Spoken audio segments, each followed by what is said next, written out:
Kira-kira gimana ya tanda-tanda kejadian besar sebelum hari kiamat? Ada beberapa tanda-tanda kejadian sebelum hari kiamat. Oh ya sahabat, sebelum kita mulai, jangan lupa subscribe dan jangan lupa nyalakan loncengnya ya. Semoga sahabat semuanya pahalanya terus bertambah ya. Amin. Oke deh, kita mulai. Assalamualaikum warahmatullahi wabarakatuh. Hari kiamat atau yang dikenal dengan hari akhir zaman atau Yaumul Akhir adalah hari di mana umat manusia akan dibangkitkan oleh Allah Subhanahu wa Ta'ala dan ditimbang amal perbuatannya. Tidak ada yang mengetahui kapan hari kiamat itu akan datang kecuali Allah Subhanahu wa Ta'ala. Setiap umat Islam tentunya harus mengimani hari akhir atau hari kiamat tersebut. Karena pada hari tersebut manusia yang sudah mati akan dibangkitkan kembali dan dihisab amal perbuatannya. Tanda yang pertama, keluarnya Dajjal. Dajjal dalam bahasa Arab memiliki arti kekacauan. Dajjal sendiri nanti akan keluar dari negeri Persia. Persia tergolong dalam suatu suku pada negara Iran. Ustadz Khalid menjelaskan, ketika Dajjal sudah turun, maka Dajjal dan pengikutnya akan membuat kerusakan di bumi selama 40 hari. Rasulullah SAW menjelaskan bahwa dalam 40 hari tersebut, satu hari pertama seperti 1 tahun, hari kedua seperti sebulan, hari ketiga seperti sepekan, dan hari selanjutnya sama seperti hari-hari kita. Tanda yang kedua, keluarnya Imam Mahdi. Imam Mahdi merupakan keturunan asli Rasulullah SAW.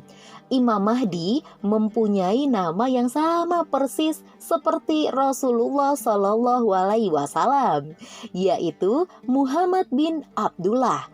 Imam Mahdi lah yang nantinya akan memimpin perang jihad untuk mengejar Dajjal ketika sudah berada di Palestina. Ketika Imam Mahdi telah sampai untuk mengejar Dajjal, maka turunlah tanda-tanda selanjutnya. Tanda yang ketiga, turunnya Nabi Isa alaihissalam. Ketika Imam Mahdi dan pasukannya sudah sampai Damaskus, mereka sholat asar berjamaah yang dipimpin langsung oleh Muhammad bin Abdullah Imam Mahdi. Sebelum sampai menemui Dajjal, maka sebelum mereka sholat, turunlah Nabi Isa alaihissalam dengan memegang kedua sayap malaikat serta rambut yang basah dan menetes-netes ke bumi. Saat itu semua muslim menyaksikan, ujar Ustadz Khalid Basalamah. Setelah mereka sholat, barulah Imam Mahdi dan pengikutnya melanjutkan perjalanan menuju Palestina untuk menemui Dajjal. Setelah sampai, Nabi Isa langsung berburu Dajjal untuk kemudian dibunuh. Setelah terbunuh, Ustadz Khalid menjelaskan, nantinya pengikut Dajjal akan berlarian untuk bersembunyi di balik pohon dan batu. Tanda yang keempat, keluarnya Yajud dan Majuj. Nabi Muhammad SAW menjelaskan ciri-cirinya seperti mata mereka terlihat sipit, namun bola mata mereka terlihat besar. Mereka memiliki rambut yang keriting, serta memiliki postur tubuh sama seperti manusia. Mereka akan keluar jika sudah diizinkan oleh Allah Subhanahu wa Ta'ala. Seperti pada firman Allah yang artinya, hingga apabila dibukakan tembok Yajuj dan Majuj, dan mereka turun dengan cepat dari seluruh tempat yang tinggi, dan telah dekatlah kedatangan janji yang benar, hari berbangkit. Maka tiba-tiba terbelalaklah mata orang-orang yang kafir. Mereka berkata, aduhai celakalah kami, sesungguhnya kami adalah dalam kelalaian tentang ini, bahkan kami adalah orang-orang yang zolim. Quran Surat Al-Anbiya ayat 96-97. Tanda yang kelima, keluarnya binatang melata. Dalam hadis Bukhari dijelaskan bahwa binatang tersebut akan muncul dan dapat berkomunikasi seperti halnya manusia.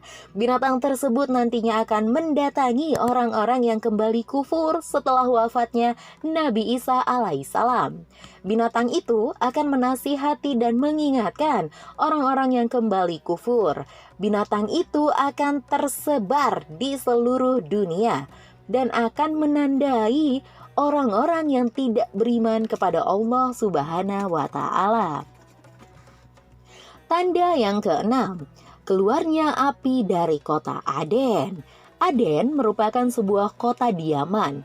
Subhanallah, baru tadi malam saya melihat di YouTube sebuah penelitian yang menunjukkan bahwa di bawah kota Aden terdapat api yang cukup panas, dan api itu bisa keluar setiap saat dan bisa membakar siapapun. Sambung Ustadz Khalid Basalamah. Tanda yang ketujuh, munculnya 3 gerhana. Gerhana tersebut muncul di 3 bagian bumi. Pertama, pada bumi bagian timur seperti Asia. Kedua, bagian barat seperti Amerika dan lainnya. Dan ketiga, di bagian Jazirah Arab. Selain gerhana, pada saat itu juga dibarengi dengan datangnya bencana. Ustadz Khalid Basalamah dalam ceramahnya menjelaskan bahwa terjadi gempa besar, lalu kemudian terjadi longsor besar di belahan timur bumi. Sebagian ulama hadis menjelaskan, bagian ini dapat terjadi di bagian Asia, namun tidak tahu pasti tempatnya di mana. Setelah terjadi di bagian timur bumi, maka akan terjadi kembali pada bagian barat, seperti benua Amerika dan lainnya. Kemudian amblasnya bumi di Jazirah Arab.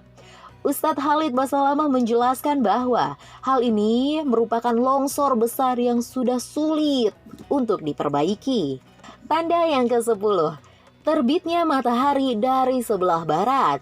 Pada saat matahari terbit dari sebelah barat, pada di saat itulah pintu taubat akan ditutup oleh Allah Subhanahu wa Ta'ala. Ini adalah tanda-tanda yang terakhir. Maka seperti kata Rasulullah SAW, taubat akan diterima sebelum matahari terbit dari tempat terbenamnya. Itulah beberapa tanda-tanda hari kiamat. Wallahu a'lam bishawab. Wassalamualaikum warahmatullahi wabarakatuh.